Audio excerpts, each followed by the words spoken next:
ಕನ್ನಡಿಗರಿಗೆ ಉದ್ಯೋಗ ಮೀಸಲು ವಿಧಾನಸಭೆಯಲ್ಲಿ ವಿಧೇಯಕ ಆಗುತ್ತೆ ಅಂತ ಹೇಳಿ ನಾನು ಚಿಂತನೆ ಮಾಡಿದ್ದೆ. ITBT ಅವರ ಒತ್ತಡಕ್ಕೆ ಮಣಿದು ಸರ್ಕಾರ ಕನ್ನಡಿಗರ ಉದ್ಯೋಗ ಪ್ರಶ್ನೆಯನ್ನ ಬಹಳ ಬುದ್ಧಿವಂತಿಕೆಯಿಂದ ಕೈಬಿಟ್ಟಿದ್ದಾರೆ. ಇದು ನಿಜಕ್ಕೂ ಗಂಭೀರವಾದಂಥ ಪರಿಸ್ಥಿತಿ.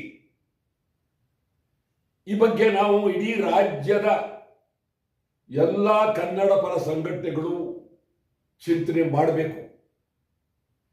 ಇಡೀ ರಾಜ್ಯದ ಸಾಹಿತಿಗಳು, ಕವಿಗಳು, ಬರಹಗಾರರು